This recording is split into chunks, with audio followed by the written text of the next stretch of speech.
Bonjour à tous et bienvenue en locataire. Assainir vos eaux usées avec des plantes dans votre jardin, c'est possible et cela s'appelle de la phytoépuration. Guillaume Rouloff va nous expliquer comment cela fonctionne. Une chose est sûre, l'avenir est ce que vous faites maintenant. Locataire.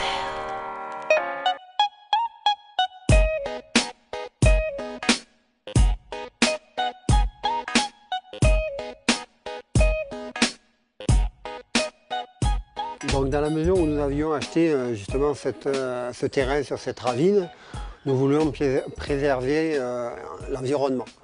Donc j'ai voulu un système naturel, donc par rapport à l'écologie. Je me suis lancé dans la construction, dans l'autoconstruction de ma phytoépuration.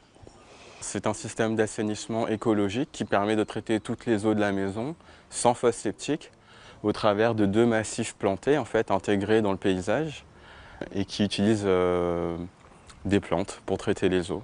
Et donc qui est parfaitement autonome, sans système électrique, sans système mécanique et sans vidange de fosse septique à effectuer. Ça fonctionne au travers de 2 filtres, donc un filtre vertical et un filtre horizontal, qui ont 2 rôles différents. Le premier qui est de filtrer les eaux, qui effectue comme un filtre à café. Les matières vont rester en surface, vont être compostées pour créer de l'humus qui va pouvoir revaloriser dans le jardin. Le deuxième filtre est là pour abattre l'azote et le phosphate afin que les eaux puissent être rejetées dans l'environnement sans aucun danger. On a un système d'alternance sur le filtre avec 2 parties. Une partie des eaux qui vont aller en semaine A sur la moitié du premier filtre, la semaine B sur l'autre partie du filtre. Et donc on a une alternance à faire 1 fois par semaine, ce basculement de chaque côté du filtre. Donc les eaux sont récoltées au travers du filtre vertical par un drain qui se trouve vraiment dans le fond du filtre. Un drain, donc c'est un tuyau qui est coupé pour récupérer les eaux et ensuite récolté de cette manière pour être envoyé dans le second filtre horizontal. Le second filtre il a une particularité, c'est qu'il est en charge. C'est-à-dire qu'il y a des eaux sont présentes à 10 cm sous la surface. Donc là on voit que 10 cm en l'eau qui est présente. C'est la grande différence avec le premier filtre, c'est que celui-là, le fait qu'il soit en eau, on a un abattage de la pollution qui est supplémentaire, une dénitrification. On a des bactéries aérobiques, donc qui utilisent l'oxygène. Là, le fait que ce soit en eau, on a un milieu anaérobique. Et ça vient compléter le traitement. Donc on a des plantes à l'intérieur qui sont des plantes semi-aquatiques. On a des plantes à rhizome sur le premier filtre, du phragmite. Et sur le deuxième, on a du papyrus, de la conflore, des songes, des salades d'eau, des plantes semi-aquatiques de l'étang de Saint-Paul. Généralement, les odeurs sont générées lorsqu'on prive les effluents d'eau usée d'oxygène. On a un milieu qu'on appelle anaérobique, donc avec des bactéries très odorantes. Là, on va créer un milieu qui va accueillir des bactéries aérobiques, des bactéries qui utilisent l'oxygène. Et c'est des bactéries qui sont non odorantes. C'est très agréable, il n'y a pas d'odeur, on n'a pas de problème avec.